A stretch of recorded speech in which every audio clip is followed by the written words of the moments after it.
चलिए तो आइए स्टार्ट करते हैं। हमारे पास उत्तर तंत्र, उत्तर तंत्र में कुल 66 चैप्टर इंपॉर्टेंट है। यहाँ से आपका चाणक्य का पोर्शन कवर होता है, साथ में आपको काय चिकित्सा भी मिलेगा, कौमार वित्त मिलेगा, तंत्र भूषण अध्याय मिलेगा। तो यहाँ से जो मैक्सिमम क्वेश्चन पूछे जाने वाला चांसेस होता है ना, वो चाणक्य 1 से लेकर 26 नंबर के चैप्टर तक हमारे पास क्वेश्चन ज्यादा पूछे जाते हैं। तो सबसे पहले हम लोग थोड़ा सा अध्यायों का वर्गीकरण देख लें। पहले चैप्टर का नाम ही याद रखिएगा, औपद्रव्य का अध्याय है। इसमें कुल टोटल हमारे पास 66 चैप्टर है, जिसमें 1 से लेकर 26 नंबर चैप्टर तक चाणक्य विषय से संबंधित है। 27 से लेकर 38 तक कौमार भित्त, मतलब टोटल 12 अध्याय है। 39 से लेके 39 से लेके 59 तक काय चिकित्सा, जिसमें टोटल 21 अध्याय मिलता है। भूत विद्या जो होता है 60, 61, 62, और तंत्र भूषण अध्याय हमारे पास 63, 64, 65 और 66 होता है। तो अगर आपसे पूछा जाए कि 1 से 26 में चाणक्य में कहाँ पे नेत्र रोग का, कहाँ पे नासा रोग का, कर्ण रोग का, तो उसके लिए यहाँ पे याद रखिएगा नेक नासी करके कोड बताया था। ने से नेत्र, क से कर्ण, ना से नासा, सी से सिरो रोग। 1 से 19 चैप्टर नेत्र रोग होता है, 20-21 कर्ण रोग है, 22 से 24 जो होता है हमारे पास नासा रोग है, और 25-26 जो होता है सिरो रोग होता है। जो भूत विद्या हमारे पास 3 चैप्टर है, उसमें हमारे पास अमानुष प्रतिषेध अध्याय, अपस्मार होता है और उन्माद है। और लास्ट में हमारे पास आता है तंत्र भूषण अध्याय, जिसमें आरएसटीडी आता है, रस भेद होता है, स्वतः होता है, तंत्र युक्ति, दोष भेद। तंत्र युक्ति अगर पूछा जाए तो सुश्रुत के अनुसार 32 होता है, चरक के अनुसार 36, अष्टांग संग्रह के अनुसार 36, भट्टार हरिश्चंद्र 40 मानते हैं और भाव प्रकाश जो है वो 42 मानते हैं। तो सबसे पहले आते हैं चाणक्य तंत्र। और चाणक्य तंत्र को चाणक्य तंत्र क्यों कहते हैं? चाणक्य यत् कर्मं क्रियते तत् चाणक्यम, चाणक्यः प्रधानम कर्मम चाणक्यम हि तत् प्रधानम तंत्र आपि चाणक्यम। तो याद रखिएगा हमारे पास, अगर आते हैं हमारे पास चाणक्य तंत्र के संदर्भ में, चाणक्य तंत्र के आचार्य कौन कौन से? निमि है, कराल है, भद्रक है, शौनक है, चक्षुष है, विदेह है, सात्यायन है, भोज है और गार्ग है। कहते हैं चाणक्य तंत्र का पहला तंत्रकर्ता कौन है? तो विदेह के राजा निमि जो थे। चाणक्य तंत्र को विदेह तंत्र या निमि तंत्र कहा जाता है। जैसा कि आपने पढ़ा है, संप्रदाय की संख्या अगर आपसे पूछा है आत्रेय में कितने हमारे पास शिष्य हैं, तो 6 शिष्य हैं। अपराजित हैं भेलछार, धनवंतरी के 12 शिष्य हैं, और भास्कर के 16 हमारे पास याद रखिएगा। नेत्र शरीर में सबसे पहले आते हैं नेत्र के प्रमाण में, तो नेत्र का बाहुल्य या एंटीरियर पोस्टीरियर डायमीटर पूछा जाए तो अंतः प्रवेश द्वय अंगुल 100 अंगुष्ठ उदर संमितम होता है। जबकि आयाम विस्तार या सर्वतः या गोलाई पूछा जाए तो 2.5 अंगुल होता है। इसकी आकृति सुवृत्त गोस्तनाकार होता है। नेत्र जो होता है पंच महाभूत से मिलकर बना होता है। जैसे मांस जो होता है भूई होता है, रक्त जो होता है अग्नि होता है, कृष्ण जो होता है कृष्ण मंडल वात से बना होता है, शीत मंडल जल से और अश्रु मंडल आकाश से, इसलिए नेत्र को कहा जाता है सर्वभूत गुणोद्भवम। अब आते हैं हमारे पास नेत्र के कुछ माप देखा जाए, जैसे कृष्ण मंडल जो होता है नेत्र के आयाम के 1/3 होता है। दृष्टि मंडल जो होता है कृष्ण मंडल के 1/7 होता है। अगर दृष्टि की बात करें तो 5/42 होता है। नेत्र के भाग में मंडल, संधि और पटल। मंडल 5 होते हैं, संधि 6 होते हैं, और पटल भी कितने होते हैं? 6 होते हैं। मंडल 5 कौन कौन से होते हैं? पश्चिम वर्तम श्वेत कृष्ण दृष्टानि मंडलानि तू अनुपूर्वम तू मध्य चत्वारो अन्यथा यथातरम। ये लाइन पूछा जाता है ये किसके संदर्भ में बोला गया है? तो ये मंडल के संदर्भ में बोला गया। पश्चिम होता है, वर्तम होता है, श्वेत होता है कृष्ण, और दृष्टि बोला गया है। संधि हमारे पास 6 होते हैं। कौन कौन से संधि होती है? तो सबसे पहले संधि जो होते हैं पश्चिम और वर्तम होती है। दूसरी हमारे पास देखा है तो वर्तम और शुक्ल होती है। फिर शुक्ल और कृष्ण होता है, कृष्ण और के पास हमारे पास दृष्टिगत होता है। एक हमारे पास अपांग होता है और दूसरा हमारे पास कनीनक संधि होता है। अपांग को हम लोग क्या कहते हैं? आउटर कैंथस, और कनीनक को हम लोग इनर कैंथस के नाम से जानते हैं। पटल 6 होते हैं, याद रखिएगा। वर्तमगत पटल पूछा जाए तो 2 होता है, लेकिन अक्षी गोलक में पटल पूछा जाए तो 4, और इन्हीं 4 में परम दारुण तिमिर रोग उत्पन्न होता है। ये 4 पटल में बाह्य पटल जो होता है तेज जल आश्रित होता है। सेकंड पटल जो होता है मांस आश्रित होता है। थर्ड पटल मेदो आश्रित होता है। फोर्थ पटल जो होता है अस्थि आश्रित होता है। कुछ पॉइंट्स भी और भी याद रखना आपको। टिम्पैनिक मेम्ब्रेन में कितने लेयर होते हैं? 3, टीयर फिल्म में 3, कॉर्निया में 6 लेयर होते हैं, और रेटिना में 9 नहीं 10 लेयर होते हैं। और अगर पूछा जाए मोटाई कितनी होती है पटलों की, तो दृष्टि के 1/5 होते हैं। नेत्र को उसके स्थान पे रखने का काम, नेत्र के बंधन कुछ हमारे पास कौन कौन से हैं? सिक में का से याद रखिएगा, शिराणाम कंठराणाम च में दस कालकस्य च गुड़ा कालातः परः श्लेष्मा बंधनम अक्षणे शिरायुतम। कालक अस्थि पूछा जाती है तो नेत्र की अस्थि डलहड़ बताते हैं, उसको कालक अस्थि कहा जाता है। नेत्र रोग अगर देखा जाए तो नेत्र रोग की संप्राप्ति में आपसे पूछा जाता है कि जो रोग होते हैं, जो दोष होते हैं, वो किसका अनुसरण करते हैं? तो शिरा अनुसार भी दोष विगुणम ऊर्ध्वम आगते है जायन्ते नेत्र भागेषु रोगः परम दारुणम।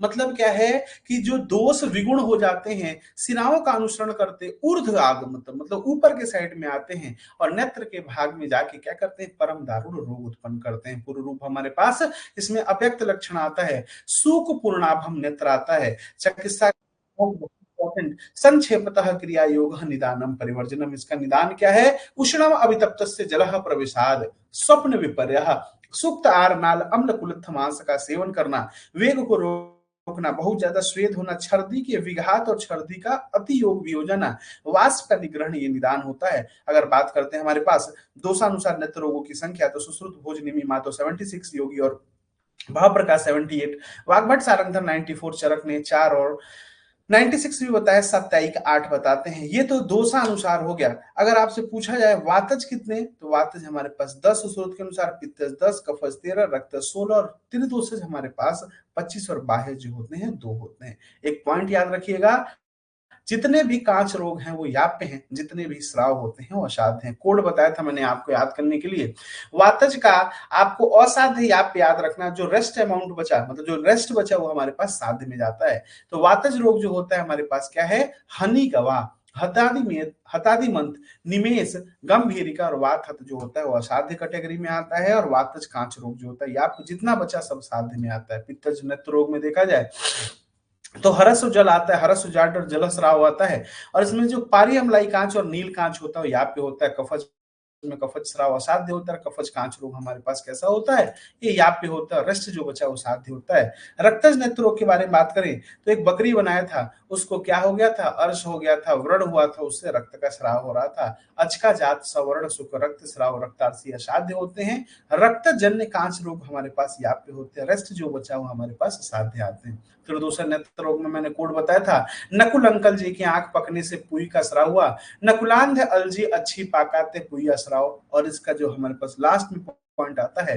त्रिदोष के प्रकोप से जो हमारे पास उत्पन्न हुआ कांच रोग जो होता है, कौन सा, पश्म कोप जो होता है वो कैसा होता है, असाध्य माना जाता है, सॉरी याप्य माना जाता है। और बाह्यज में स्वनिमित्त जनिमित्त। अब क्वेश्चन पूछा था असाध्य कितने, तो असाध्य 17, साध्य सॉरी याप्य कितने 7 होते हैं और साध्य हमारे पास 52 होते हैं। तो इसको भी हम लोग क्लासिफाई करते हैं। जो 52 होता है ना, इसमें भी जो साध्य होते हैं उसमें भी जिसमें हम लोग शस्त्र का इंस्ट्रूमेंट का यूज नहीं करते ऐसे 12 होते हैं, और जिसमें हम लोग शस्त्र का यूज करते हैं वो हमारे पास कितने होते हैं, 40 होते हैं। और 40 को भी याद करते हैं, भेल छवि भेदन लेखन छेदन वेदन 5 9 11 15 याद रखिएगा। अगर अधिष्ठान के अनुसार देखा जाए तो संधिगत 9 होते हैं, वर्तमगत 21 होते हैं, शुक्लगत 11, कृष्णगत 4, सर्वगत 17 होते हैं, दृष्टि देखो बार बार और बाह्यगत हमारे पास 2 होते हैं।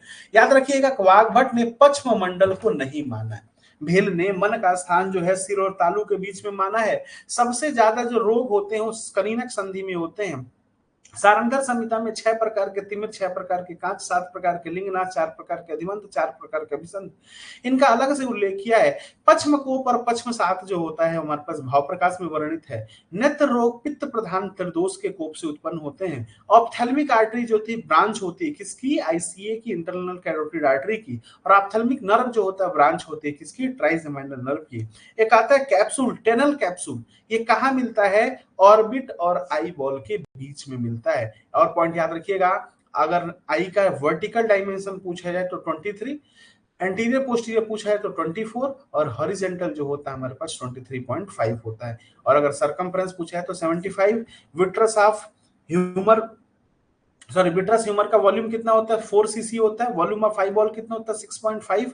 ऑर्बिट कितना वॉल्यूम होता है, 30। और वेट कितना होता है, 7 ग्राम होता है। आई की कवरिंग अगर देखा जाए तो आई की 3 कवरिंग होती है। सबसे पहले आउटर कोट होता है जो फाइबरस होता है, कॉर्निया और स्क्लेरा मिलकर बनाता है। जो मिडिल कोट होता है वैस्कुलर होता है, जिसमें हमारे पास क्या होता है, CIC, कोरोइड होता है, आइरिस होता है, सिलेरी बॉडी होती है। और इनर कोट जो होता है हमारे पास कैसे, नर्वस हमारे पास, और ये रेटिना से बना होता है। स्टांग संग्रह के अनुसार अगर नेत्र की उत्पत्ति के बारे में बात करें तो रक्तवा स्रोतस, कफवा स्रोतस और पंच महाभूत से नेत्र की उत्पत्ति होती है। जो शुक्ल भाग है कफ के प्रसाद भाग से उत्पत्ति होती है, कृष्ण भाग रक्त के प्रसाद भाग, और दृष्टि मंडल जो होता है कफ और रक्त दोनों के प्रसाद भाग से इसकी उत्पत्ति होती है। आते दूसरा नंबर चैप्टर जिसका नाम है संधिगत विज्ञानी अध्याय। और इसमें हमारे पास संधिगत में कितने रोग, 109 से 9 रोग होते हैं। पुष्पक कोड याद किया था, पी फर पुयालस, यू फर उपना, यस फर स्राव, पी फर पर्वणिका, ए फर अलजी, के फर कृमि ग्रंथि। जो हमारे पास स्राव है वो 4 प्रकार का होता है। वात स्राव नहीं होता है, ध्यान रखिएगा। पित्त, कफ, रक्त और पुई का स्राव होता है। पहला हमारे पास पुयालस, जिसको हम लोग डेक्रोसिस्टाइटिस से कोरिलेट करते हैं। ये सन्निपातज होता है और कैसा होता है, साध्य होता है। पक्व शोफम संधि संस्रवेद सांद्रम पुय्यम पूति पुयालस। उपनाह में कफज ग्रंथि, कफज दोष होता है, साध्य होता है। और इसमें याद रखिएगा ग्रंथि नौ अल्पो, छोटा नहीं होता है, बड़ा होता है। ग्रंथि नौ अल्पो दृष्टि संधि औपाक कंडू प्रायो। अब भाई दोष कफ है तो रुजा तो होगा ही नहीं, तो नी रुजात उपनाम, उपनाह में रुजा नहीं होता। स्राव 4 प्रकार के कौन कौन से, पुया स्राव, श्लेष्म स्राव, रक्ता स्राव, पित्त स्राव। पुया स्राव के बारे में बात करते हैं। पाकः संधम संस्रवेद पुय्यम पुय्यः स्राव, अनेक रूप याद रखिएगा। श्लेष्मस में तो भाई श्वेतः सांद्रम पिछलम ये सब आते हैं। रक्त में क्या होता है, रक्त स्राव, शोणित रक्तम याद रखिएगा। पित्त स्राव जो होता है पीतभासम नीलम उष्णम जलाभम पित्त स्राव संस्रवेद। अगर पर्वणी की बात करें तो ये रक्त जो होता है ये भी साध होता है। तथा दरवी याद किया था हम लोगों ने। ताम्रा तन्वी दाह सूल उत्पन्न रक्त गेय पर्वणी वृत्त शोभा, ये कहाँ होता है, कृष्ण और शुक्ल संधि में होता है। अलजी के बारे में बात करते हैं तो सारा का सारा सेम लक्षण मिलेगा, जो लेकिन जो हमारे पास सोत है वो कैसा मिलेगा, वो स्थूल मिलता है। कृमि ग्रंथि में चरंतो अंतर नयनम दुष्यंती, पश्चिम वर्तम और वर्तम शुक्ल गति में हमारे पास संधि में ही हमारे पास होता है। इसकी साध्यता देखा जाए तो साध्य क्या होता है, पुयालस, उपनाह, पर्वणी और कृमि ग्रंथि जो होती है साध्य होती है। और चतुर्विध स्राव प्लस अलजी जो होता है वो कैसा होता है, असाध्य की कैटेगरी में माना जाता है। एक बार क्वेश्चन पूछा गया, ध्यान रखिएगा कि माधव ने पित्ता स्राव में हरिद्राभम लक्षण बताया। विदेह निमि के अनुसार पर्वणी में दोष क्या होगा, कफ और रक्त होता है। योग रत्नाकर ने कृमि ग्रंथि को जंतु ग्रंथि नाम दिया है और डल्हन के अनुसार अपांग संधि को भ्रूपुच्छांत संधि कहा गया है। वाग्भट के अनुसार पित्ता स्राव के स्थान पर जलास्राव बताया गया है। जलास्राव में हमारे पास क्या लक्षण आता है, वायु क्रुद्धम सिरह प्रायः जालाभम जलवाहिनी अश्रु श्रावेत वर्तम शुक्ल संधि कनीन का तेन कह रहा है कि तेन नेत्रासु रुग। अब देखो रुग आ गया ना, रुग क्यों आया, वेदना हमारे पास क्यों आया, तो वेदना इसलिए क्योंकि वायु प्रकोपित हुआ। ये एआईपीएचडी 2021 में क्वेश्चन पूछा गया है, क्षार बुदबुद कोपमम, क्षार के बुलबुले के समान कहां आपको मिलता है, तो ये उपनाह का लक्षण हमारे पास आता है वाग्भट के अनुसार। पर्वणी का लक्षण कहते हैं ताम्र मुग्धोपमम भिन्न रक्तम स्रवती, पर्वणी के बारे में बात किया था। अगला पॉइंट हमारे पास आता है तीसरा नंबर का चैप्टर, जिसको कहते हैं वर्तमगत रोग विज्ञानी अध्याय। वर्तमगत रोग में हमारे पास ध्यान रखिएगा, वाग्भट ने 24 बताए हैं, सुश्रुत ने 21 बताया है। 21 में हमारे पास एक हमारे पास याप्य है, 3 असाध्य है और साध्य जो होते हैं 17 है। कोड बताया था याद करने के लिए। अंजना अपने अब्बू के साथ कुंभ के मेले में गई थी, वहां पे उसकी लगन लग गई और 1 मिनट में पोथी देखकर क्या किया, उसकी शादी एक पक्ष बाद फिक्स हो गई। शादी के बाद बेचारी को अर्स हो गया, क्यों, क्योंकि दिन भर संग संग रहती थी। तो उधर देखते हैं हमारे पास अंजना से अंजना नामिका, अर्बुद हो गया, कुंभिका हो गया, लगन का मतलब लगन हो गया, निमेश का मतलब निमेश, पोथी मतलब पोथ की, एक पक्ष मतलब पश्चिम कोप हो गया, शोणित अर्सो शुष्कार होता और लास्ट में हमारे पास उत्संगनी होता है। ये पूरा नाम लिखा हुआ है, संप्राप्ति लिखा हुआ है हमारे पास। हम पढ़ते हैं उत्संगनी के बारे में। अभ्यांतरमुखी बाह्य उत्संगो, ये उत्संगनी है और इसको हमारे पास विदेह ने कुकुटांड रसोपमम बताया। कुंभिका में दोष क्या है, सन्निपात साध्य है। बहुत बार बार मैं नहीं बताऊंगा आपको, दोष बताने का ट्रिक बताया था, सारे ये दोष कैसे याद किया था। कुंभिक में कुंभिक बीज प्रतिमा छोड़ दीजिए। याद रखिए कुम्हार अपना घड़ा बनाता तो बार बार फूट जाता है, तो आध्यामपति भिन्ना भिन्ना ये पूछा जाएगा किसके लिए कहा गया है। और डल्हन ने कुंभिका को हमारे पास क्या कहा, दांडिम आकार स्थल कुंभी। याद रखिएगा पोथकी में हमारे पास क्या कहता है, कफ जो होता है और क्या होता है, यह साध्य होता है। इसमें हमारे पास श्रवणीय कंडुरह गुरु रक्त सरसप सन्निभ। वाग्भट ने श्वेत सरसप बताया, इन्होंने रक्त सरसप बताया। वर्तम शर्करा क्या होता है, एक पीणिका, उसके चारों तरफ हमारे पास बहुत सारी पीणिकाएं आ जाती है, उसे वर्तम शर्करा कहा जाता है। वाग्भट ने वर्तम शर्करा को सिक्ता शर्करा के नाम से वर्णन किया। और सो वर्तम में आवारो बीज प्रतिमा होता है। शुष्कार्स में दीर्घ अंकुरो खरा स्तब्ध दारुण वर्त संभव। अंजन अनामिका में क्या होता है, दाता है अंजन अनामिका, तो कह रहा है कि दाह तोदवती ताम्र पीणिका मृदु मंद रुजा युक्तम सूक्ष्म पीणिका। बहल वर्तम में बहला फुसला दिया गया था, सवर्ण को बस याद रखिए। वर्तम बंध में क्या था, कंडू मता अल्पतोदेन वर्तम सोफा यूनरम नौ समम छादिय दक्षी, इसमें आग पूरा बंद नहीं होता। क्लिष्ट क्या होता है भाई, मृदु अल्प वेदना ताम्रम यदह वर्तम अकस्मात, अकस्मात ट्विस्ट हो गया तो ट्विस्ट से अकस्मात भविद रक्तम क्लिष्ट वर्तम तमादि से। फिर कहता है हमारे पास वर्त कर्दम वर्तम में सन्निपात साध्य होता है। कहता है कि क्लिष्टम पुनः पित्त युक्तम, अगर क्लिष्ट पित्त से युक्त हो जाता। श्याम वर्तम में क्या होता है, छोड़ दो। प्रक्लिन वर्तम में याद रखिएगा, वर्तम का बाह्य भाग रुजा रहित शोफ युक्त होता है और अंतः भाग जो होता है क्लीन होकर श्राव रहित होता है। और क्लीन वर्तम क्या होता है, यस्य धौतानी धौतानी संवते पुनः। वाथत वर्त में देखा जाए तो विमुक्त संधि निश्चित वर्तम यस्य न मिल्य थे, ये भी ध्यान रखिएगा। और इसमें रुजा हो भी सकता है, रुजा नहीं भी हो सकता है। इसमें क्या ध्यान रखना है, एक और पॉइंट, इसमें सेवंथ क्रेनियल नर्व का क्या होता है, डिस्टर्बेंस होता है, ध्यान रखिएगा। वात हत के बाद से आते हैं हमारे पास वर्तम अर्बुद, क्या कह रहे हैं, ग्रंथि भूतम अवेदनम। निमेश में क्या होता है हमारे पास, थर्ड क्रेनियल नर्व का इन्वॉल्वमेंट होता है। सोनितर्स क्या है, छिन्नम छिन्न विवर्धनते वर्तम अस्था मृदु अंकुरा। लगन में क्या होता है, अपाक कठिन स्थूल ग्रंथि वर्तम भवो और रुजा। कोल प्रमाण याद रखिएगा, लगड़ में कोल प्रमाण कहते हैं। लगड़ को अलगड़ या नगड़ भी कहा जाता है। विश्व वर्तम के बारे में बात करते हैं तो जो छोटे छोटे कमल के जो डंठल होते हैं उसमें छेद होते हैं, वैसे ही आपको दिखेगा। और ये हमारे पास साध्य बताया गया है। पश्चिम को जो होता है वो सन्निपात पे होता है। कहता है कि दोषा पश्चिम आशय आगता अग्राणी, सॉरी तीक्ष्णा अग्राणी खराणी च निर्वंती पर पक्ष माणी ते घृष्टम च अक्षी दुअते उधरते उधरते शांति वात आतप अनल द्वेषी। अन्य चार ने इसको उपपश्चिम कहा है और लौकिक नाम इसका परवल है। ये पॉइंट आपको ध्यान रखना, एग्जाम में पूछा जा सकता है। पश्चिम को काफी ज्यादा आपसे ऐसा क्वेश्चन पूछा जाता है। पश्चिम कोप में चार चिकित्सा भी होती है, अर्श में भी देखोगे तो चार चिकित्सा होती है, तो इसलिए याद रखना। एक रोग है कृच्छोन्मीलन अष्टांग हृदय के अनुसार, इन्होंने बताया दोष वात का प्रकोप होता है और लक्षण पांशु पूर्णाभम नेत्र होता है। चिकित्सा इसका साध्य पुराण घृत और द्राक्षा कलक से सिद्ध घृत का प्रयोग करते हैं। पश्चिम सात को अगर बात करें तो दोष वात पित्त होता है और कंडू के साथ, सॉरी दोष जो होता है केवल पित्त होता है, लक्षण जो होता है कंडू होता है। इसकी चिकित्सा पूछी गई थी, विकुटन जलों का वमन और हमारे पास नाउन चिकित्सा। तो ये हमारे पास अगर बात करें वर्तम गत रोग में एक और पॉइंट आता है पिल्ल रोग। 18 प्रकार के पिल्ल रोग का वर्णन सांग संग्रह ने किया। पशुपति वर्ती लगन में, पशुपति योग जो होता है सर्व अभिषंद में, और पश्चिम अपरोध चिकित्सा जो होता है कि चिकित्सा क्या होती है, यौ मात्र यौ अकार तिर्यक चित्तवा आदृशा। तो ये भी लाइन हम लोग को क्या करना चाहिए, ध्यान रखना चाहिए। कुकुड़ुक भी ऐसा ही रोग है। जब सुश्रुत पढ़ोगे तो सुश्रुत तो अलग बताते हैं, इसका अलग से चैप्टर ही है। सुश्रुत कहते हैं कि कफ पित्त, वात पित्त और कफ रक्त जो होता है, और काश्यप कहते हैं कफ और क्या होता है, रक्त जो होता है। आते हैं हमारे पास चौथा नंबर का चैप्टर जिसका नाम है क्या, कृष्ण शुक्लगत रोग जो होता है, जिसका नंबर 11 बताया गया। वाघभट्ट के अनुसार कितने बताए गए हैं, 13 बताए गए हैं। कोड क्या बताया था आपको याद करने के लिए, अर्जुन दोनों सिरा और 5 अर्मों की शक्ति से बलपूर्वक पिष्टि बनाते। अर्जुन से अर्जुन, सिराओं से सिरा जाल, सिरा पीढ़ी का 5 अर्म है ना, तो पसलस याद रखिएगा। प्रस्तुत प्रसारी अधिमान शुक्ल लोहित और स्नायु होता है। सुक्तिका है बलास्कृतित और पिष्टक है। इसमें आपको ज्यादा जरूरी याद रखना हमको अर्म के बारे में। जैसे प्रस्तारी अर्म है ना, इसके लिए कहा गया विस्तीर्णम तनु रुधिर प्रभम सनीलम। जैसे हमारे पास सन्निपात, सॉरी अधिमांसज अर्म होता है ना, यकृत प्रकाश याद रखना है। अगर आपसे स्नायु वाला है ना तो स्नायु खर पर पांडु याद रखना है।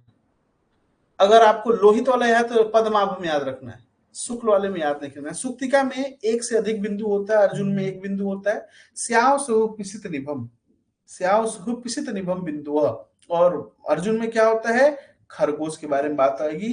एको यह रुद्रपस्तो बिंदु, बस एक हमारे पास ध्यान रखना कि सुक्तिका में क्या है, दोष पित्तज है, अर्जुन में रक्तज होता है। पिष्टक में हमारे पास सलिल निभो अयम पिष्ट शुक्ल बिंदु, उत्सन वह सुमृत बिंदु होता है। और माधव निगान ने बहुत इंपॉर्टेंट क्या है पिष्टक के लिए बताया गया, मलाक्त दर्शन सन्निभम बताया। जबकि शिरा जाल में नहीं पूछा जाएगा। शिरा पेंडिका सन्निपात जो होता है, शुक्लस्था स्थिति पेंडिका शिरा अति सरसप उपमा पूछा गया है अष्टांग हृदय के अनुसार। बलात्कृति में कास्याभम अथवा सीतो अम्बु बिंदु तुल्यम होता है। और वाग्भट ने शुक्लगत रोगों में शिरोत्पात और शिरस का वर्णन किया है, इसलिए इनको सर्वगत रोगों में भी क्या किया गया है, वर्णन किया गया। थोड़ा सा ध्यान रखिएगा, एक क्वेश्चन पूछा जाता है 5वां नंबर का हमारे पास कृष्णगत रोग विज्ञानी अध्याय। इसमें हमारे पास कृष्णगत में सुश्रुत ने 4 बताए, वाग्भट ने 5 बताए। कौन कौन से? सवर्ण शुक्र, अवर्ण शुक्र, पकाते और अक्षय अजागजात। अगर आपसे पूछा जाए कि वाग्भट के अनुसार कितने, तो वाग्भट ने 5 बताए हैं। कौन कौन से हैं? तो सबसे पहले आते हैं सवर्ण शुक्र के बारे में। ये रक्तज है लेकिन असाध्य। इसका लौकिक नेम फूली रोग है। विदेह कहते हैं रक्तज और साध्य होता है। निमग्न रूपम ही भवेत कृष्णम सूचि विधवम प्रतिभाति श्रावम स्रवेद उष्णम। ठीक है, तो याद रखना श्रावम सवेद उष्णम अति वृक्ष। आपसे क्वेश्चन पूछा जाता है निमग्न रूपम ही भवेत कृष्णम, या सूची वाला पूछ सकता है। गरम गरम आंसू निकलता है। साधता साधता कह रहा है कि दृष्टि के समीप नहीं है, अवगाढ़ नहीं है, श्राव नहीं है, वेदना नहीं है और टेयर्स में नहीं है, तो साध है। और अगर मूंग के समान है, उष्ण अश्रुताप है, और या फिर आपका तितिर पचमतुल है, तो वह असाध्य। ठीक, तो ये भी ध्यान रखना, पहला सवर्ण शुक्र यही पूछा जाता है।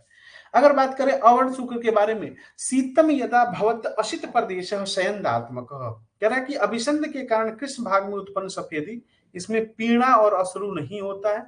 स्वच्छ पतले मेघ से घिरे हुए आकाश की तरह होता है। और याद रखिएगा गंभीर जात बहले शुक्रम चिरोथित, तो ये तो सॉरी क्या होता है, कृक्ष साध्य होता है, ध्यान रखिएगा। अच्छी पकात में सन्निपातज असाध्य कंडीशन देखा है। इसमें क्या हमारे पास बताया गया कि सारा कृष्ण मंडल श्वेत आवरण श्वेत आवरण से आच्छादित हो जाता है। अक्षी कोप समुत्था, यह अच्छी पकात कहां से होता है? अक्षी कोप मतलब अभिसंध से होता है। बहुत ज्यादा इसमें पेन होता है। बोला कर लेना महानील गुटिका, या शुद्ध शुक्ल हरम परम।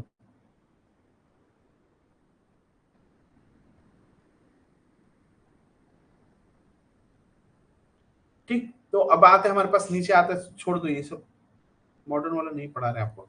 आज का जात के बारे में बात करते हैं। आज का जात में दोष जो होता है, रक्त जो होता है, और ये असाध्य होता है।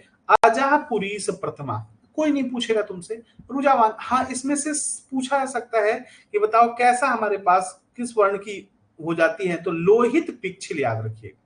विदारियम कृष्णम प्रचुर, यही पूछेगा, यही याद रखना। वाग्भट के अनुसार इसे छत शुक्र नाम दिया है। और इसका लक्षण बताया है कि दर्शन और क्षमता, श्वेत मंडल में लालिमा, फर्स्ट पटल का भेदन करने पे कृक्षसाध, सेकंड पटल का भेदन पे याप्य होता है, थर्ड पटल के भेदन से असाध्य होता है। ये पूरा पॉइंट आपसे एग्जाम में पूछा जा चुका है। अगला पॉइंट आते हैं 6ठे नंबर का, इसका नाम है सर्वगत रोग विज्ञानी अध्ययन। सर्वगत रोग में देखा जाए तो सुश्रुत के अनुसार 17, वाग्भट के अनुसार 16 होता है। इसको याद करने का तरीका बताया था कि आधा मथा दही अभिसंधि और अम्ल होता है, और पका हुआ हितकारी होता है। उत्पाती हर्ष लोगों को वात का अन्य पर्याय बता के हत करता है। तो पहले एक लाइन याद रखो, आधा मथा हुआ दही जो है अभिसंधि और अम्ल होता है। आधा मथा से मधिमंथ याद रखिएगा, अभिसंधि से अभिसंधि याद हो जाएगा। अम्ल से हमारे पास अम्ला दूषित हो गया। पका से याद रखना सौसोपाक, औसोपाक और सुसक्षीपाक। फिर नीचे याद रखना उत्पाती हर्ष लोगों को वात का अन्य पर्याय बताकर हत करता है। तो ये भी लाइन ध्यान रखिएगा हमारे पास कि अभिसंध है, अधिमंत है, अम्ला दूषित है ना, ससोपाक है, अशोपाक है, सुष्मक्षीपाक होता है, सिरा हर्ष है, सिरोत्पात है, अन्य अन्योतवात है, पर्याय में वात पर्याय है, और हत में क्या होता है, हतादिमंत होता है। अगर आते हैं हमारे पास, कहता है कि प्रायः सर्वे नयनामें, तो प्रायः सभी प्रकार के नयन के रोग जो होते हैं अभिसंध से होते हैं, जिसमें सबसे पहला वातज वाला याद किया था, शिशि सरलता, सिरो अभिताप, विशुष्क भाव। पित्तज वाला अगर बात करें तो उष उबासी याद किया था, उष्ण असुरता, वाष्प समुच्चा, शिशिर अभिनंदा। कफज वाला जो होता है उष्ण अभिनंदा, शीर्तता, अति सत्यम। और रक्तज अभिसंध जो होता है उसमें क्या होता है, पैथिक के लक्षण और ताम्र अश्रुता आपको मिलता है। अगर अधिमंत के बारे में बात करें तो अक्रियाशील, मतलब जो इंसान अभिसंध की चिकित्सा नहीं करता वो अधिमंत में चेंज होता है। इसके 3 हमारे पास एकदम सिम्टम है। कौन कौन से? 19 याद रखिएगा। 19 से क्या होता है हमारे पास, उत्पाट्यम इवात्यर्थम नेत्रम, नी से निर्मथते यथा, और लास्ट में हमारे पास शीर्षो अर्धस्य तो था। तो 19 याद रखना है। वातज अधिमंत का सामान्य लक्षण क्या है? नेत्र उत्पाट्यम मथते अरणीवत, अरणी के समान वेदना होती है, आद्यमान मिलता है। और पित्तज में हमारे पास यकृत पिंडोपम दाह क्षारेण अत्युत क्षतम होता है। कफज की बात करते हैं, पनारू बताया था, पांसु पूर्णम आविलम न से नासाद्यमान रूपम पश्यति दुखी। अगर रक्तज की बात करें तो इसमें पित्तज वाला भी ऐड करना पड़ेगा। ठीक, और क्या है? बंधु जीव प्रतिका से ये भी ऐड करिए। तामति सरस्पर्श अछग्नम और रक्त मग्नम अरिष्टवत कृष्ण भागी न लक्ष्यते, ये भी लाइन ध्यान रखना है। अधिमंत की साधता साधता देखना है कि अधिमंत जो होता है हमारे पास रक्तज है, वातज है, कफज है और हमारे पास पित्तज होता है जो कि सद्य होता है। तो ये हमने आपको कोड बताया था याद करने के लिए, तो याद रखें रक्तज वाला 5 दिन में, वातज 6 दिन में और कफज जो होता है वो हमारे पास सद्य क्या होता है, सॉरी पित्तज जो होता है आपको सद्य मार देगा। तो ये मार देगा का मतलब समझ रहे क्या? लॉस ऑफ विजन है ना, आपको मारना का मतलब डेथ नहीं हो जाएगी, ये बता दें। हतादि मंत्र में वात और वात दोष होता है, असाध्य होता है। इसमें लाइन याद रखना, अंतः शिराणाम सुषुम्नाम स्थितः दृष्टि प्रतिपन्नम। वात पर एक बात कर रहे थे, पश्चिम द्वय अक्षी। ठीक, तो याद रखिएगा हमारा पश्चिम द्वय अक्षी भ्रू आश्रितम यत्र अनिलः, इसमें फिफ्थ क्रेनियल नर्व का इन्वॉल्वमेंट होता है। जबकि सुसक्षी पाक में दा विसु दारुणम रुक्ष वर्तनम विलोकन च अविल दर्शनम सुदारुणम यत प्रतिबोधन। अन्यत्वात में दोष जो होता है वात और हमारे पास साध्य होता है। इसमें अवटु में, कर्ण में, सिरों में, हनु में, मन्या में, इन सजों में पेन होता है। अगर अम्ला दूषित की बात करें तो अम्ला दूषित जो होता है पित्तज होता है और साध्य होता है। इसमें हमारे पास क्या कहता है? अम्ल व विदाही भोजन का अति सेवन पित्त संचालते सर्वोत्तम पूरा आंख जो होता है छा जाएगा। और सोफवांति सह लोहित सह नेत्र सोत युक्त होकर लोहित और नील वर्ण का हो जाता है। सिरोत्पात और सिरोहर से दोनों बड़ा अपने आप में इंपॉर्टेंट पूछा जाएगा। सिरोत्पात में वेदना होगा कि नहीं, तो कहना हाँ हो भी सकता है, नहीं भी हो सकता। अवेदना सापी वेदना। और क्या कहता है? नेत्र की सिराएं ताम्र वर्ण की हो जाती है। संपूर्ण नेत्र शीघ्र ही रक्त से क्या हो जाता है? भर जाता है। अगर आप सिरोत्पात की चिकित्सा नहीं करते हो तो सिरोहर्ष रोग हो जाता है। इसमें ताम्र वर्ण का स्राव होता है और कुछ भी देखने में इंसान असमर्थ नहीं। तो ये भी थोड़ा सा ध्यान रखना है कि सिरोत्पात और सिरोहर्ष का वर्णन वहां पे नहीं किया गया है, यहाँ पे किया। ठीक, फिर आते हैं हमारे पास अगला क्वेश्चन, 7वां नंबर चैप्टर दृष्टिगत रोग विज्ञान। देखो बार बार मतलब 12 प्रकार के दृष्टिगत रोग होते हैं। कैसे याद किया? हर्ष नकुल को दृष्टिगत गंभीर दृष्टिगत रोग हुआ, पी के घूमने लगा। हर्ष से हमारे पास हर्ष जाट, नकुलांध है, गंभारिका है, पित्तज कफ विदक दृष्टि है, पित्तज विदक दृष्टि, कफज विदक दृष्टि होगी और धूमदर्शी होते हैं। इसमें सबसे पहले आते हैं 6 प्रकार का लिंगनाश, जिसमें पहला दृष्टि का लक्षण मसूर दल मात्रा पंचभूता प्रदासनम खद्योत विस्तु विस्फुल्लांगम आविदा तेजोर भी अवयव आवृतेन पटलेन अक्षणे, ये ध्यान रखना है। और लास्ट में हमारे पास क्या कहता है? प्रथम पटल गतिविधि का जो लक्षण होता है अव्यक्तानी सहरूपाणी। द्वितीय में क्या होता है भाई? सूची पांसम न पश्यति मक्षिका मासिकान केसान जलकानी च प्रशस्ति। तृतीय में क्या होता है हमारे पास? उद्ध ऊपर का दिखेगा, नीचे का नहीं देखेगा। इंसान को कान नाक के बगैर दिखता है।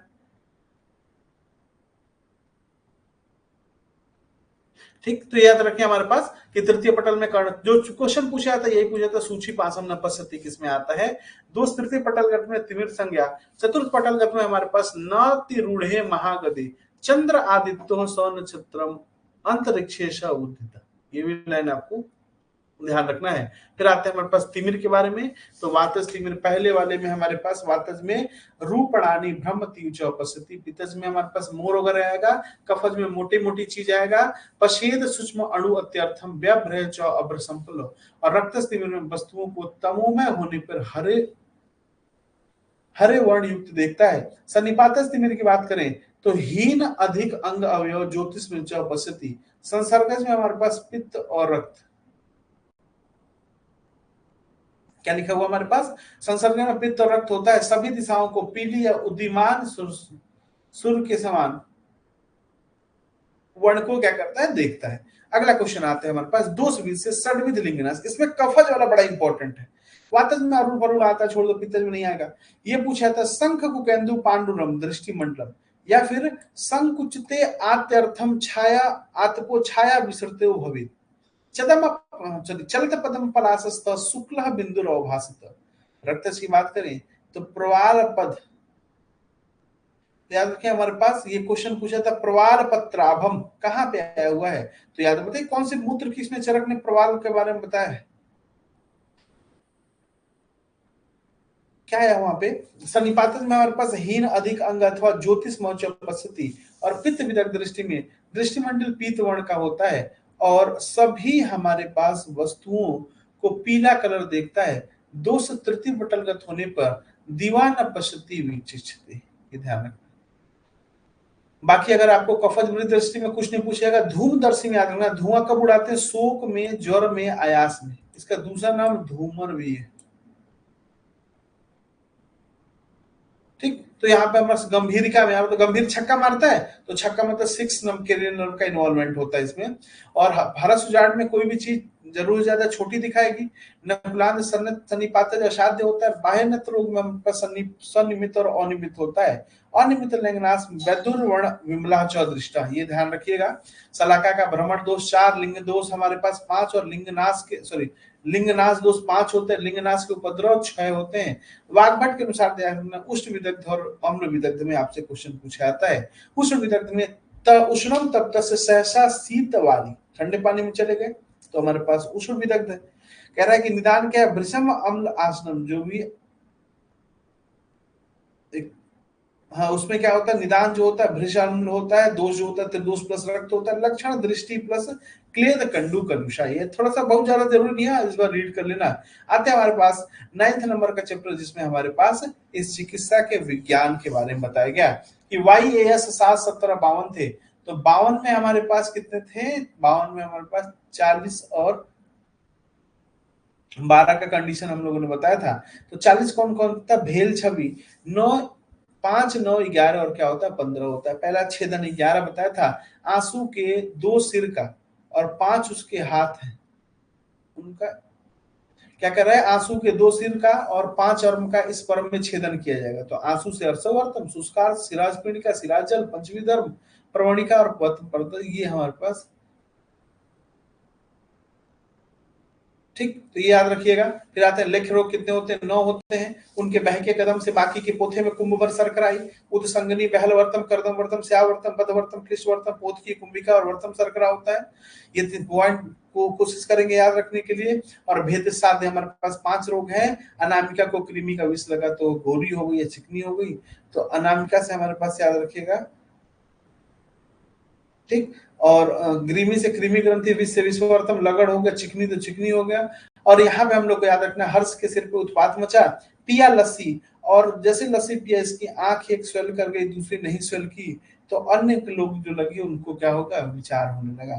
तो यही पॉइंट हमारे पास था, इसको थोड़ा ध्यान रखने की कोशिश करिएगा कि 4 प्रकार के अभिसंध और 4 प्रकार के अधिमंत किस में आते हैं। इसमें नहीं मिलेगा आपको, यहाँ मिल जाएगा, ऊपर आपको देखो मिल जाएगा, ये बेधन में आते हैं। उयालस कहाँ आएगा, सिरोत्पात कहाँ आएगा, स्वसोपक्षी पाक, असोपक्षी पाक, ये सारे।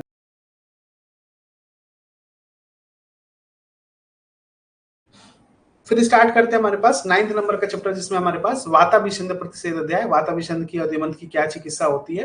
तो इसमें हमारे पास ध्यान रखना है, हमारे पास क्या है कि सामान्य चिकित्सा का क्रम जो है, पुराण सर्पी का पान, स्नेहन, स्वेदन, शिरा, मुक्षण, बस्ती, ये सब नहीं पूछा जाता है।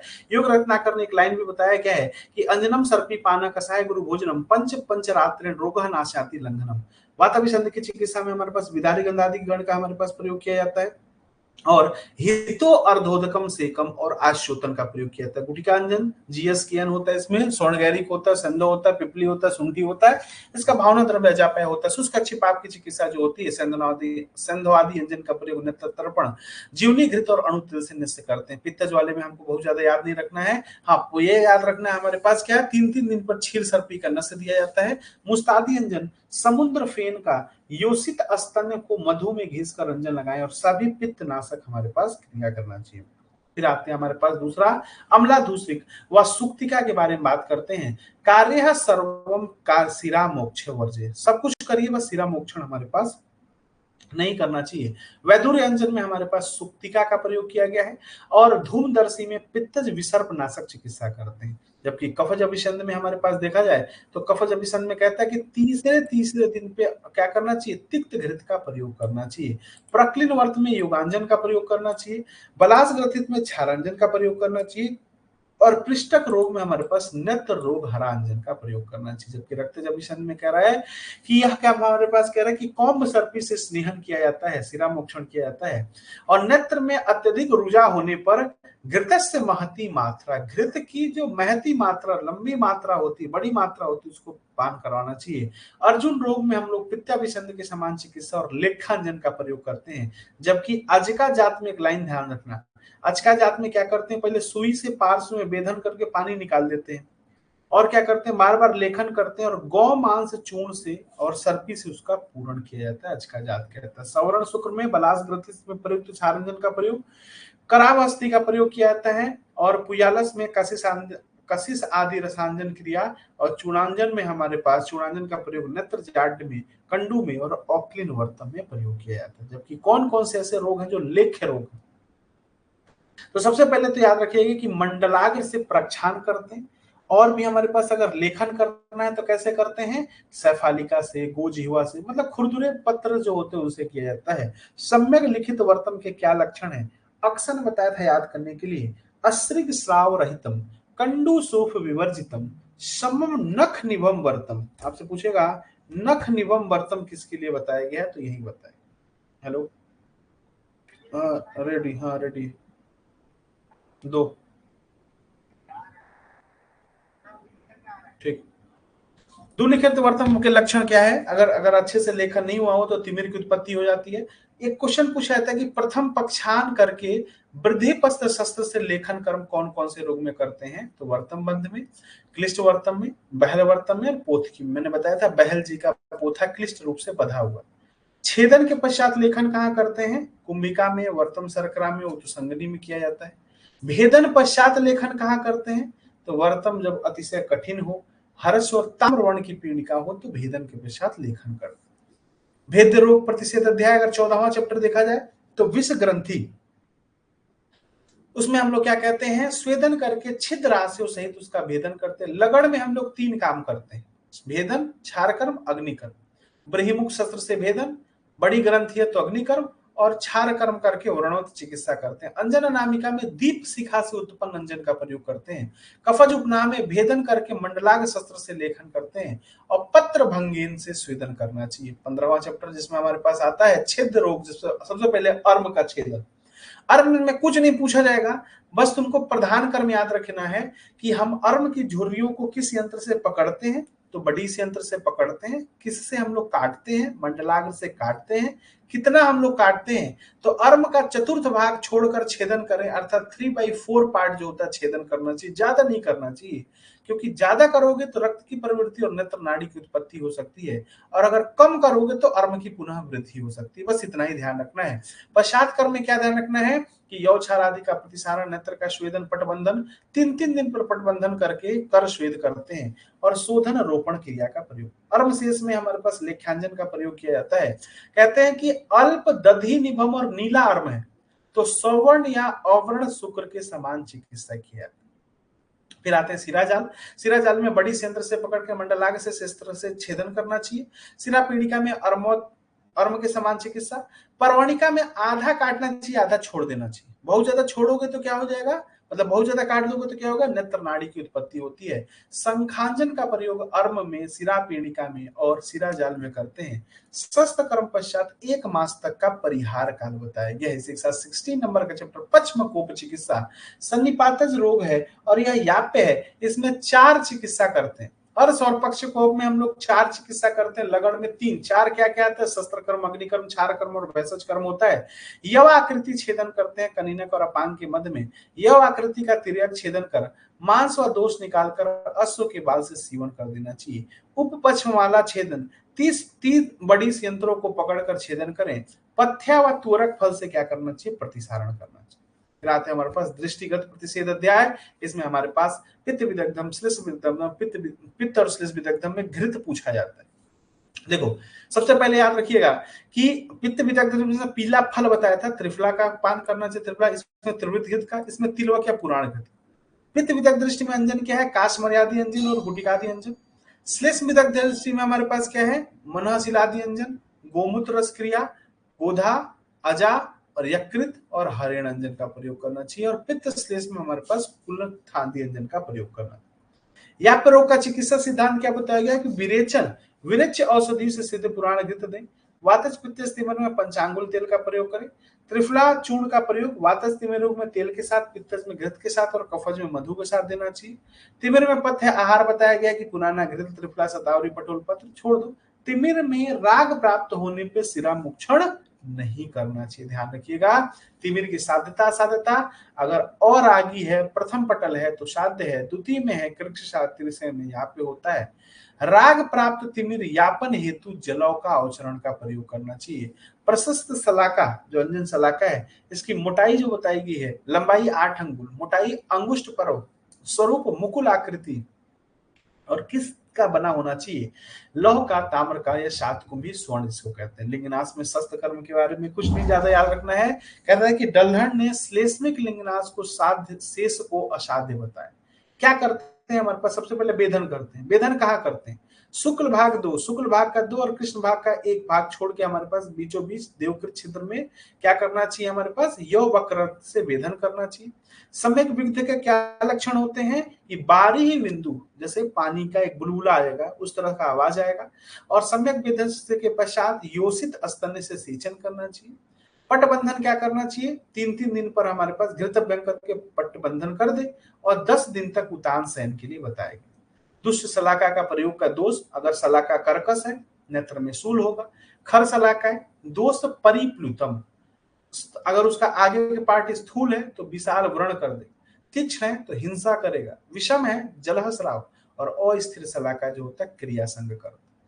पिल्ल रोग की चिकित्सा के बारे में कह रहा है कि पिल्ल रोग को बार बार अवलेखन, बार बार रक्तमोक्षण, बार बार विरेचन, नित्य आशोतन, अंजन नशा और धूमपान देना चाहिए। फिर उसके बाद से आते हैं हमारे पास नेक्स्ट चैप्टर जिसका नाम है 18वां है क्रियाकल्प। बहुत इंपॉर्टेंट चैप्टर है सुश्रुत का 18वां चैप्टर क्रियाकल्प। सारंगधर ने अपने उत्तरखंड के 13वें अध्याय में क्रियाकल्प के बारे में नेत्र प्रसादन विधि 7 बताए, इन्होंने 5 बताया है। सुश्रुत का टपसा, टपसा टपसा मतलब तर्पण, पुटपाक, सेक, आशोतन और अंजन होता है। नेत्र प्रसादन विधि हमारे पास 7 है, सेक, आशोतन, पिंडी, बिडालक, तर्पण और पुटपाक और अंजन होता है। वाग्भट के अनुसार अगर आपसे पूछा जाए तो वाग्भट ने अपने सूत्र स्थान के 23वें अध्याय और अष्टांग और सूत्र के 24वें अध्याय में 23वें में आशोतन के बारे में बताया गया है और 24वें में तर्पण पुटपाक। अगर आपसे पूछा जाएगा कि नेत्र का प्रथम उपक्रम वाग्भट के अनुसार क्या होता है, तो वाग्भट के अनुसार क्या है, आशोतन जो है हमारे पास प्रथम उपक्रम है। विडालक वाग्भट का अवदान है, जबकि पिंडी जो है सारंगधर का अवदान है। तर्पण का प्रयोग काल बताया गया था, क्या टीएपी बताया था, अपराहन और पूर्वाहन नेत्र पूर्ण घृत मंडन से करेंगे।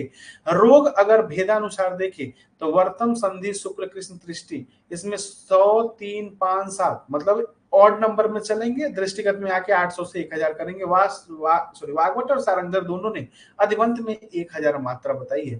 तर्पण का अगर देखा जाए दोषानुसार तो स्वस्थ मनुष्य में, कफज में, पित्तज में और वातज में सुश्रुत क्या कहते हैं 5, 6, 8, 1000, और वाग्भट क्या कहते हैं 600, 500, 600 और हमारे पास 1000 होता है। ध्यान रखिएगा, जो स्वस्थ मनुष्य है उसमें भी 600, जो पित्तज है उसमें भी 600, ऐसा वाग्भट कहते हैं। सुश्रुत का डिफरेंट है, चारों का चारों अलग होता है। जबकि बात करते हैं अगर काल दोष के बारे में तो न्यून दोष या वात दोष में 1 दिन, मध्यम दोष पित्त दोष में 3 दिन, प्रबल दोष या कफ दोष में 5 दिन करते हैं। अति तर्पण पे कफ का प्रकोप, हीन तर्पण पे वात का प्रकोप, सिरोबस्ती का काल जो होता है तर्पण के 10 गुना ज्यादा होता है। पुटपाक के योग्य क्या है, जो तर्पण के योग्य है। पुटपाक के अयोग्य कौन कौन से हैं, जो नस्य और स्नेहपान के अयोग्य होते हैं वही होते हैं। अगर बात करते हैं हमारे पास लेखन, स्नेहन, रोपण, कौन कौन सा पुटपाक, लेजर बताया था 1, 2, 3 याद रखिए, 100, 200, 300 याद रखिएगा। लेखन पुटपाक का प्रयोग स्निग्ध नेत्रों में, स्नेहन का रुक्ष नेत्रों में, और रोपण पुटपाक का दृष्टि में बल लाने वाले पित्त रक्त व्रण युक्त नेत्र में करते हैं। याद रखिएगा लेखन और स्नेहन में स्नेहन, स्वेदन, तर्पण, धूमपान का प्रयोग करते हैं, लेकिन यहाँ पे धूमपान का प्रयोग नहीं करते हैं। तो वही नीचे भी लिखा है, रोपण पुटपाक के अलावा शेष दोनों में धूमपान करना चाहिए। परिहार काल कितना होता है, जितना हम लोग टाइम लेते हैं उसके 2 गुना होता है। और सम्यक पर पुटपाक का क्या लक्षण होता है, प्रसन्न वर्णम विशदम वात आतपसहम लघु। बात करते हैं पुटपाक विधि, तो इसमें मांस पिंड 2 बिल्व, अन्य द्रव्य 2 बिल्व और द्रव्य 1 कुणव लिया जाता है। अगला आते हैं हमारे पास आशोतन और सेक प्रकरण। ये कितने प्रकार का होता है? 3 प्रकार का। लेजर से इसको भी याद किया था हम लोगों ने। लेजर को कवर किया पाम से 246, मतलब लेजर का मतलब ले स र, लेखन, स्नेहन, रोपण। कवर मतलब कफ, वात और रक्त और पित्त भाई भाई है, तो कवर हो गया। पाम से मतलब ये पूर्वाहन में या प्राहन में, ये मध्याह्न में देते हैं। और 2 4 6 का मतलब 200, 400 और 600। तो ये कोशिश करिएगा, ये याद रख लीजिएगा, आपका काम चल जाएगा। आश्वासन भी 3 प्रकार के होते हैं, इसमें भी हमारे पास कफ, वात और पित्त है। 7 8 10 12, मतलब 8 10 12 याद रखिएगा, लेखन में 7 याद रखिएगा। धारण काल 100 मात्रा तक सभी रोगों में। आश्वासन और सेक में बेसिकली अंतर क्या होता है? आश्वासन 2 अंगुल ऊंचाई से शीतल जल, इसमें 4 अंगुल। याद रखिएगा, ये खुले आंखों में आश्वासन, आ से ओपन, और सेक जो होता है हमारे पास बंद होता है। तो याद रखिए, हमारे पास क्वेश्चन पूछा गया है। आश्वासन पर सेक प्रयोग काल कफ दोष में पूर्वाहन में, पित्तज रक्त में मध्याह्न में और वातज में अपराह्न में, जिन्होंने कोड बता दिया था। सिरोबस्ती के बारे में बात करते हैं, तो एक वाघभट्ट जी थे, उन्होंने मूर्ध तेल बताया। मूर्ध तेल 4 प्रकार का होता है। एज पावा, ए से हमारे पास क्या है? अभिषेक, सॉरी अभ्यंग है, परिसेक है, पिच्चू है और बस्ती है। ये उत्तरोत्तर अगर देखें तो गुणवान होते हैं। फिर कहते हैं हमारे पास प्रयोग काल संध्या काल में, उसका धारण काल कहता है दोषानुसार तर्पण के 10 गुना होता है। सिरोबस्ती जो टोपी हम लोग पहनाते हैं सिरोबस्ती ना, सुश्रुत के अनुसार इसकी लंबाई 10 अंगुल, अष्टांग संग्रह, अष्टांग हृदय सारंगधर 12 अंगुल, भैंसी रत्नावली चक्रदत्त 8 अंगुल और योग रत्नाकर 16 अंगुल बताते हैं। अगर अवस्था दोष के हिसाब से देखा जाए तो वात दोष, पित्त दोष, कफ दोष और स्वस्थ व्यक्ति में कितना है? सिरोबस्ती का धारण काल सुश्रुत के अनुसार क्या है? बस 10 गुना करना था ना, जितना तर्पण था। तो वात दोष में 10,000, 8,000, 6,000 और स्वस्थ व्यक्ति में 6,000 होता है। सिरोबस्ती का अगर वाघभट के अनुसार देखा जाए तो 10, 8, 6 और 1,000 होता है। सिरोबस्ती और वाघभट कहते हैं दिन के अंत में, सायंकाल में। आसन कैसा होना चाहिए? जानुसम होना चाहिए। सिरोबस्ती पट का प्रमाण 12 अंगुल होना चाहिए। सिरोबस्ती का धारण काल कब तक होना चाहिए? जब तक मुख और नासिका से क्लेद का स्राव ना होने लगे। पश्चात कर्म क्या है? स्नेहन को निकालकर, सॉरी स्नेह को निकालकर स्कंद आदि अवयव का मर्दन करना चाहिए। सिरोबस्ती का परम अवधि पूछा जाता है, तो 1 साल। 1 साल का मतलब 1 सप्ताह, सॉरी 1 सप्ताह मतलब 7 दिन होता है। अब आते हैं हमारे पास अंजन प्रकरण के बारे में। कर्म भेद से अंजन 3 प्रकार के होते हैं। लेप्रो याद किया था, लेखन होता है, रोपण होता है, प्रसादन होता है। लेखन में मधुरस नहीं होता है, रोपण में कषाय तिक्त होता है और प्रसादन में मधुरस नहीं होता है। अंजन कल्पना भेद से हमारे पास लेखन, प्रसादन, रोपण अगर देखें तीक्ष्ण, मध्यम में मृदु, इसको 3 पार्ट में दे सकते हैं। गुटिका के फॉर्म में, रसक्रिया या चूड़ांजन। 1 1.5 2, 1 1.5 2, 2 4 3, 2 3 4 नहीं है, 2 4 3 है, ध्यान रखिएगा। गुटिका, रसक्रिया और चूड़ांजन जो होता है यथापूर्व जो होता है श्रेष्ठ माना जाता है। लेख्यांजन जो होता है श्रृंगाटक मर्म में स्थित दोषों को बाहर निकाला है। फिर मैंने बताया था अंजन के लिए पात्र बताया था, सोना चांदी में वैदुर्य का लोटा। सोना चांदी में वैदुर्य का लोटा, तो सोना से मधुरंजन, इधर लिखो मधुरम कटुती कसा, इधर लिखो हमारे पास सोना चांदी में वैदुर्य का लोटा। और सीतांजन जो होता है जलादि पात्र से बनता है। कुछ हमारे पास अंजन जिसके नाम आपको याद होना चाहिए, जैसे जाति पुष्पांजन, नेत्र पाक में क्षारांजन, बलास ग्रथित श्रवण सुख में, लेखांजन, अर्जुन अवरण सुख में, वैदुर्य वैद्य की शक्ति, काशी संजन, पुयाल, शाकंजन, अर्म सिराजा सिरपिंड का योगांजन, प्रक्लिनवर्त, मुस्तांजन जो होता है पित्ताभिषण, चूड़ांजन होता प्रक्लिनवर्त और अक्लिनवर्त, कनक उद्भव अंजन तिमिर में, और गुटिका अंजन अभिषंद, अधिमंत, पित्त विदक दृष्टि और कुकुड़क में हमारे पास मिलता है। अंजन के भेद आयुर्वेद प्रकाश के अनुसार 2, चरक के अनुसार 2, सुश्रुत 3, अष्टांग हृदय 3, सारंगधर 3, अष्टांग संग्रह 4। बहुत इंपॉर्टेंट ये याद रखिएगा, रसन समुच्चय के अनुसार ये 5 प्रकार का होता है। और एक अंजन एक्स्ट्रा कुलत अंजन कौन बताता है? भूदेव मुखर्जी बताते हैं। रस जल निधि कार्य जिसको कहते हैं। अंजन शलाका की अगर लंबाई देखा जाए तो सुश्रुत और सारंगधर 8 अंगुल बताते हैं, वाघभट 10 अंगुल है। लिंगनाश, ये ध्यान रखने के लिए, लिंगनाश संस्कर्म हेतु प्रयुक्त सलाका जो है 8 अंगुल है। सलाका दोष जो है सुश्रुत के अनुसार 6, वाघभट के अनुसार 8। सलाका भ्रमण दोष वाघभट 5, अंजन के दोष 9 होते हैं। प्रत्यांजन का प्रयोग कब करते हैं? जब तीक्ष्ण अंजन का प्रयोग कर लेते हैं उसके बाद से प्रत्यांजन का प्रयोग करते हैं। अंजन निषेध कहाँ है? उदावर्त में, ज्वर में और शिरोदोष में निषेध किया है। बाकी सारे अंजन है। कुछ काल थोड़ा सा ध्यान रखिएगा, विभिन्न क्रियाकल्पों का काल, तर्पण कब कराते हैं, टैब बताया था। आश्योतन अंजन पूर्वाहन, सिरोबस्ती संध्या काल में, और आश्योतन और उडालक इनका प्रयोग रात्रि में निषेध है। इसी के साथ लास्ट नंबर का चैप्टर नेत्र रोग से संबंधित नयन अभिघात प्रतिषेध अध्याय कह रहा है कि अगर सद्य चोट लगा हो ना, मतलब आंख पे। तो पित्त अभिसंधि और रक्त अभिसंधि दोनों की भांति शीतल मधुर स्निग्ध उपचार 1 सप्ताह तक करें और उसके बाद हम लोग वात अभिसंधि की समान चिकित्सा करते हैं। करनायन अभिघात में एक पटल का क्षत हो, स्थिति ठीक हो, दृष्टि स्पष्ट हो तो साध्य है। द्वितीय पटलगत में कृच्छ्राद्ध है। प्रथम, द्वितीय और तृतीय में हो तो असाध्य होता है और अत्यंत पिक्षित, अश्वन्न, चित्त और हमारे पास हृदय दृक है तो उस कंडीशन में याप है। अति प्रविष्ट नयन की चिकित्सा क्या है? प्राण का अवरोध करना, वो मन है, ये सारा करना चाहिए। कुकुड़क में बात करते हैं, नेत्र वर्त में उत्पन्न होने वाला रोग विशेष बालकों में उत्पन्न स्तन प्रकोप से उत्पन्न होता है। वाग्भट कहते हैं दंत भेद से उत्पन्न होता है और इन्होंने सुश्रुत ने दोष जो बताया है त्रिदोषिस प्लस रक्त बताया। इसमें नेत्र में खुजली होता है, बच्चा अपने अक्षिकूट को, नासा को, ललाट को मसलता रहता है, सूर्य के प्रकाश को नहीं सह पाता है, आंख को नहीं खोल पाता है, कंटिन्यूअस उससे स्राव होता है। चिकित्सा इसमें रक्त मोक्षण कराते हैं और क्या करते हैं? प्रतिसारण कराया जाता है। किसके द्वारा? छौदयुक्त कटु द्रव्यों का। वामेत मंधु सॉरी किससे वमन करना चाहिए? मधु से, सेंधो से, खरमंजरी से करना चाहिए। और क्या करा कि वर्तम का प्रक्षालन करना चाहिए और कुकुड़ा हर अंजन या फिर हमारे पास गुटी का